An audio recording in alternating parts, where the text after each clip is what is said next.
Я думал, что у красоты твоей в поддельных красках надобности нет. Я думал, ты прекраснее и милей всего, что может высказать поэт. Вот почему молчание печать на скромные уста мои легла, чтобы свое величие доказать. Без украшений красота могла.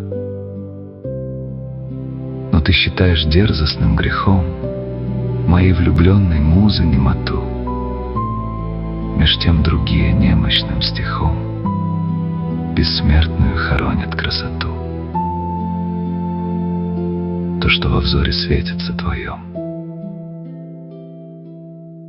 твои певцы не выразят вдвоем.